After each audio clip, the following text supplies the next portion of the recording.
Hello and welcome to this session in the Virtual Interstitial Lung Disease Academy on Interstitial Lung Disease Center of Excellence. My name is Dr. Saniya Khan and I work at the Cleveland Clinic in Abu Dhabi. And we're going to talk a little about our UAE experience in establishing an Interstitial Lung Disease Center of Excellence as a referral center in the GCC countries and South Asia, as well as North Africa. I'm contracted by Boehringer Ingelheim to conduct this session, and I have no financial interest in BI. So let's start about what we briefly think is the ILD Center of Excellence requirement. You know, off the top of my head, I'm sure all of you will come up with the first three at least, which are pulmonologists, radiologists, and pathologists. Ideally, we should have rheumatologists and thoracic surgery as well. But the more and more we learn about these diseases, about the subtle differences in their presentations, the subtle differences in their diagnosis, the differences in their prognosis, the challenges in their treatment responsiveness and lack thereof, we understand that there has to be a further specialization in the group of people who deal with ILD patients and the science of interstitial lung diseases. So I will go out on a limb and say that we have to specialize the kind of physicians we have in our ILD Center of Excellence. So we should have ILD pulmonologists along with pulmonary hypertension pulmonologists, the lung transplant pulmonologists as a big part of our backup for folks who are rapidly progressive, interventional pulmonologists to help us out in particular circumstances, particularly when patients are unable to undergo biopsy procedures or certain extensive bronchoscopic procedures, which can clinch the diagnosis, for example, hypersensitivity pneumonitis, where a good transbronchial biopsy and endobronchial ultrasound with transbronchial needle aspirate of lymph node tissue sampling is fruitful. Our interventional pulmonologists can help with cryobiopsies as well. Chest radiologists specifically, as there are more and more definitive radiographic pattern identification and guidelines in the radiology world, which our chest radiologists are comfortable with. Specifically pulmonary pathologists, and now that is a hard resource to come across all over the world, not just in this part of the world. And if we can't have specific pulmonary pathologists, then we should have easy access to an ILD pathology referral center. And the beauty of this day and age now is that without having to share actual tissue samples, actual tissue blocks, we can actually have a digital sharing of slides for the review of expert pathologists. Certainly in some cases when we are looking for additional testing, additional cuts, additional levels, additional staining, then we require the actual pathology sample. Thoracic surgery, certainly. Rheumatologists, absolutely. As we see more and more as we have more and more recognition of lung primary connective tissue diseases, pharmacy support, very important with the stocking up of your organization or hospital with the correct medications. Make sure that we always have medications available for folks who are on these medications long term. Pharmacists who will be able to help us with everything from procurement to pricing to storage and eventual delivery of medications. And certainly in a big ILD Center of Excellence, and educational and research support is invaluable. Now, let's talk about why we need this whole group, this whole battalion of people. You know, the essential thing is that the diagnosis of ILD cannot be made by the single individual. It has to be a group. It has to be a meeting of the minds for the recognition of these diseases as well as treatment planning of these patients. A little bit about the multidisciplinary approach in ILD. You know, in 2002, the first time the American Thoracic Society and the ERS recognized that idiopathic interstitial pneumonias were a rare entity with few physicians having substantial experience in the diagnosis and management. And that achieving the diagnosis was not a static but a dynamic process. And the final diagnosis should be rendered after a complete review by the pulmonologist, radiologist, and the pathologist. Now, trials of therapy were discouraged until a concerted effort to establish a firm diagnosis was based on an integrated approach. Dr. Flaherty and all from the University of Michigan, Ann Arbor, did a series in 2004 where, based on ATS guideline, he carried out a review of 58 consecutive cases with 3 clinicians, 2 radiologists, and 2 pathologists. The participants were provided information in a sequential manner, and then they were asked to record their diagnostic impression and level of confidence at each step. It was seen that inter-observer agreement improved from the beginning to the end of the review. And interestingly, after presentation of histopathologic information, the radiologists changed their diagnostic impressions more often than the clinicians did. Clinicians were able to identify 75% of the cases, where the radiologists identified about 48% of these cases before pathology discussion. And it was seen that histopathologic information had the greatest impact when the final diagnosis, along with initial clinical radiographic diagnosis, was not UIP or idiopathic pulmonary fibrosis. Now, the caveat in this study, and we'll talk about this moving forward, that all the participants in the study had significant experience in the field of ILD, and despite that, we saw a disparity in reaching a final diagnosis. And this data did not address how individual personalities may have impacted the degree of decision-making. And in conclusion, their recommendation was that the minimal interaction of a clinician and thoracic radiologist was necessary to make the diagnosis of an idiopathic interstitial pneumonia. If the initial diagnosis of IPF could be made with confidence, then a surgical lung biopsy was not required. However, if a surgical lung biopsy was carried out, pathologists had to be part of this dynamic discussion. Now, in 2007, a different angle to the same study in the University of Michigan pulmonary fibrosis cohort, they showed that academic physicians in a multidisciplinary setting actually had better diagnostic agreement after consideration of a wide range of diagnoses compared to community physicians. And the ILD multidisciplinary meeting also had the potential of bias depending upon the expertise, the number of attendees, and the nature of clinical inputs. And in this whole exercise, the quantity and quality of data provided is very important. And that is a thing that we're going to belabor. The reason is that the diagnosis of ILD or idiopathic interstitial pneumonias, very few of them are straightforward. Most of them require a broad historical input starting from duration of symptoms. Mind you, there are very subtle differences between each ILD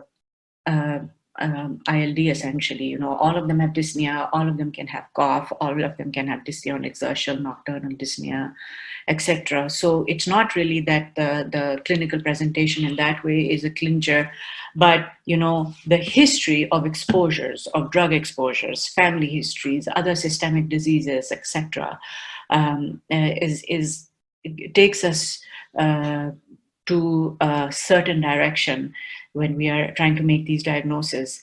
And then certainly, when you look at radiographic information, even subtle changes in an early ILD are important to clinch. And so essentially, quantity and quality of data is important, but the bias in the expertise and the quality of expertise is important, because that can lead to both diagnostic and therapeutic errors.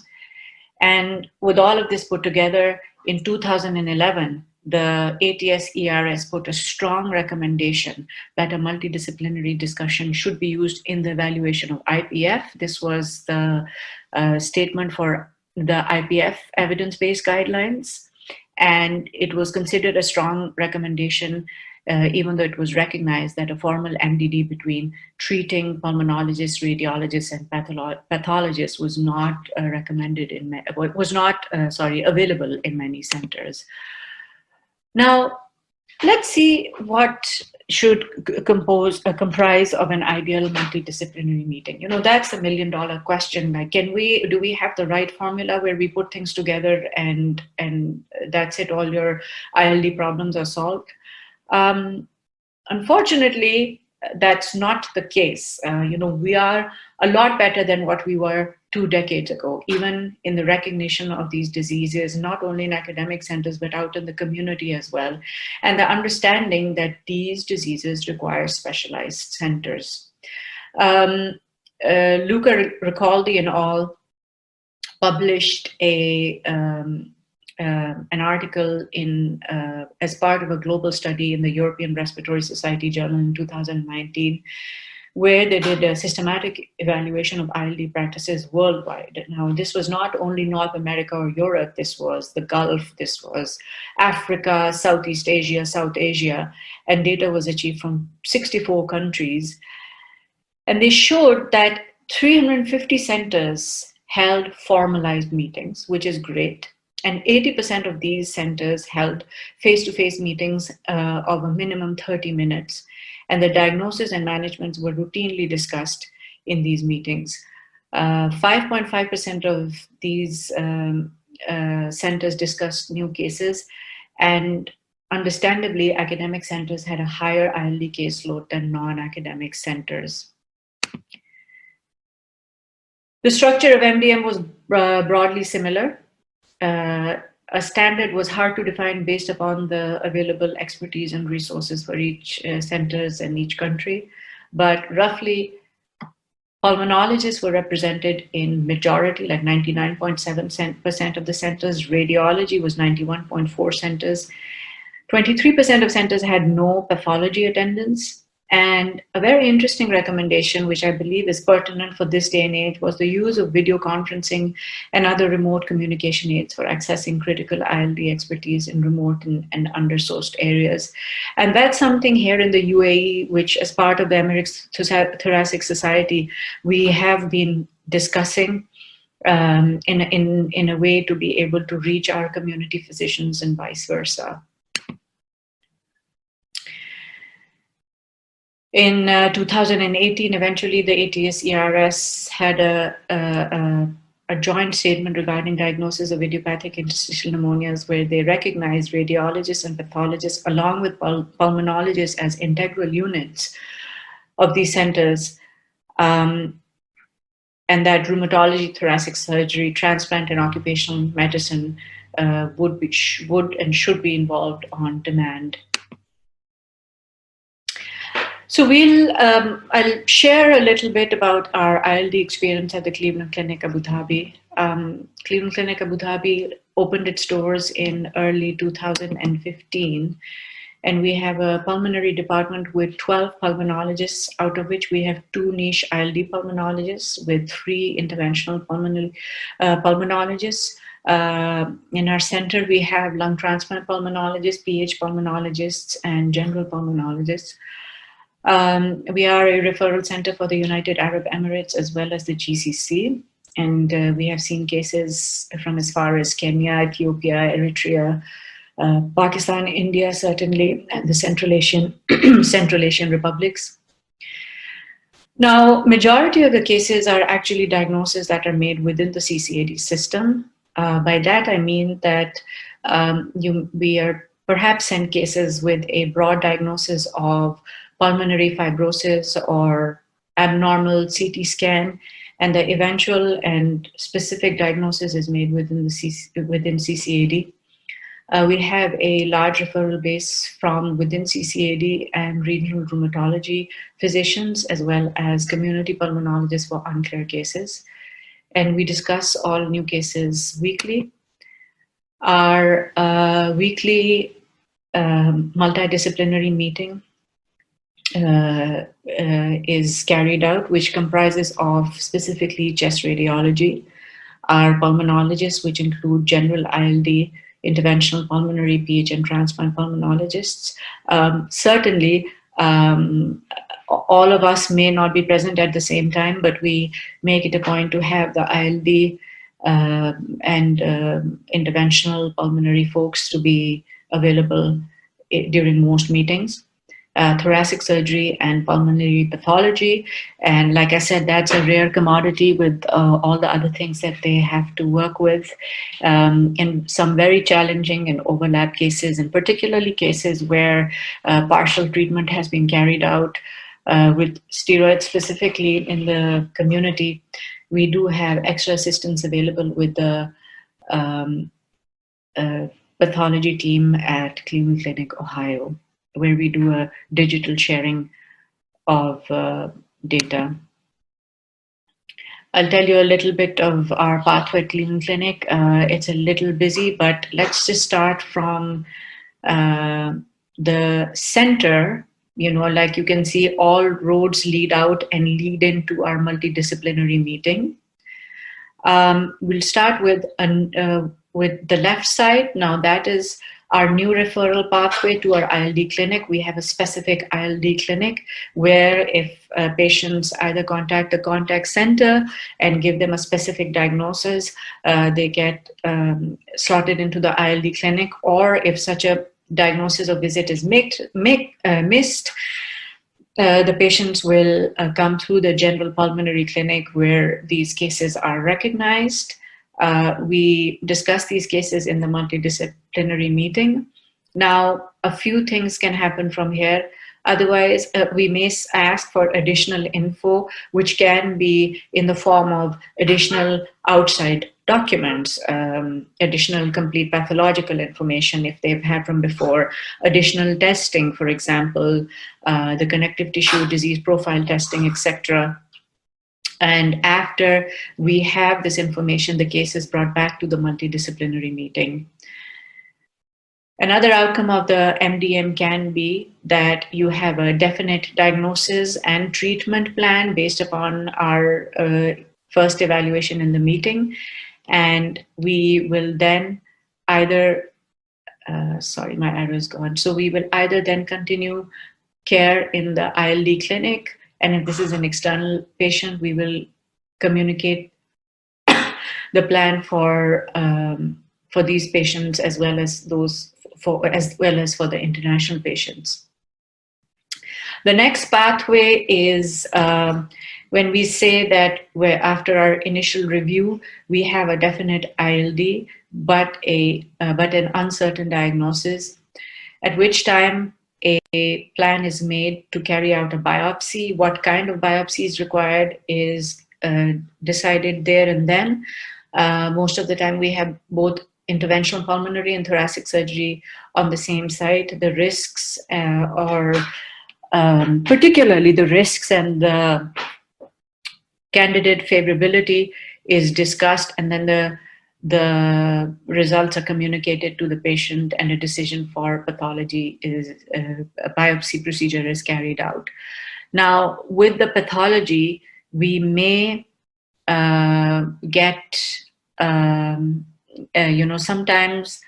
So for us, we can come with the diagnosis, or we may require additional testing, particularly if it's granulomatous disease, for example. Then we ask for extra microbiological testing. If it is fibrotic diseases, we may ask MOVAT staining, etc., to see the degree of fibrosis. And all these answers are again brought back to our multidisciplinary meeting, and out of which we can then have a definite treatment and plan, and we move forward from there.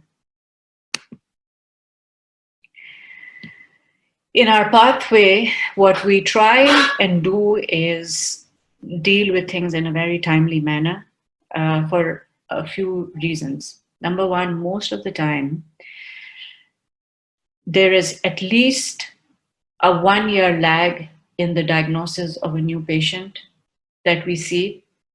And a lot of these patients fall in two categories. They're either elderly who are quickly losing the window for treatment tolerability and evaluation for transplant also, or we have the younger people who are losing functionality because of the delay in this diagnosis. And so we try and see all our patients within 2 weeks of a new patient referral to the ILD clinic. Our multidisciplinary discussion happens within 1 week. The communication of the MDM results to the patient or to a referring physician we carry out within a week. Follow-up after MDM, if additional testing is required, is again within 2 weeks. So this, I'm talking only about serological blood testing and perhaps imaging studies.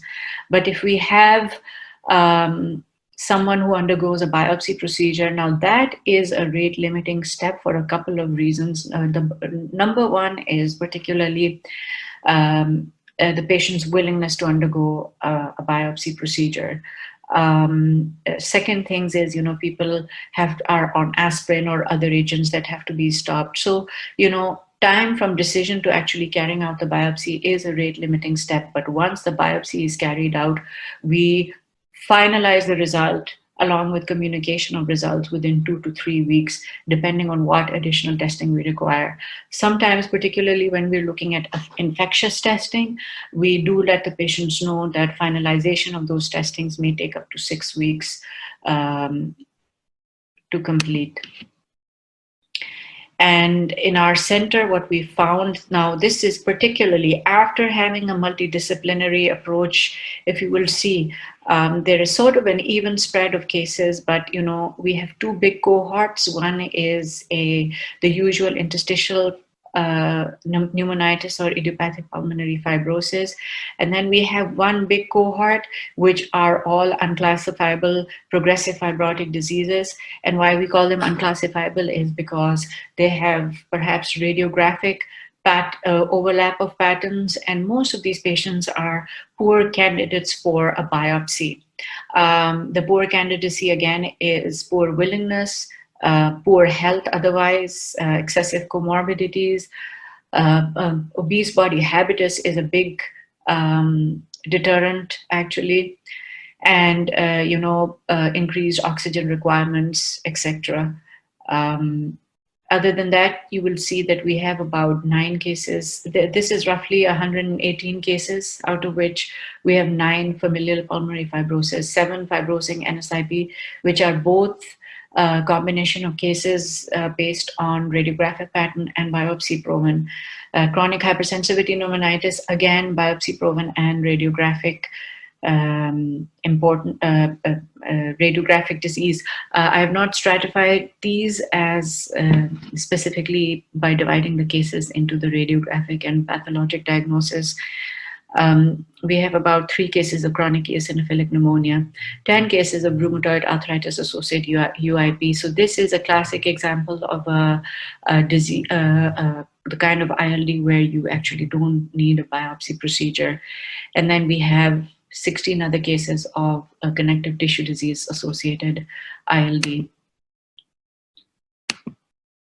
In the connective tissue disease ILD cohort, the majority of them are actually anti-SCL positive scleroderma disease, followed by rheumatoid arthritis CCP positive as the second cohort. This is followed by mixed connective tissue disease, cryptogenic organizing pneumonia, Sjogren's, Pianka vasculitis, anti-centromere antibody positive, and antisynthetase antibody positive connective tissue disease as well. We do have 9 cases of idiopathic pneumonia with autoimmune features, a relatively new entity, hard to recognize, and requires a very fastidious and thorough follow-through of information to make the diagnosis. And then we have, lastly, 3 seronegative rheumatoid arthritis ILD patients. In summary, it is our recommendation that ILD centers of excellence are necessary to treat ILD patients. And early referral to an ILD center is important, both from a diagnostic and treatment standpoint. We know that ILD centers must work with a multidisciplinary meeting. And even if you are not a comprehensive ILD center, the initial diagnosis of ILD center of an ILD is hard to make in isolation, even in bigger centers. So it is our highest recommendation that even in smaller hospitals, that you have a niche group of physicians, be it pulmonologists and radiologists together, or pulmonology, radiology, and pathology together, that this diagnosis should be made as a group effort. Um, Essentially, we recommend that multidisciplinary meetings should comprise of pulmonologists, chest radiologists, and pulmonary pathologists. And ideally, your MDM should have rheumatology as well. We don't have them on a regular basis, but they are always available for review, and they do co-manage a lot of these patients with us. Early diagnosis is essential for treatment as well as referral to lung transplantation. And that is essentially what we have for you for developing an interstitial lung disease Institute of Excellence. For questions, if there are any questions, feel free to email me directly on my email address on the left of the screen at khan4@clevelandclinicabudhabi.ae. Thank you.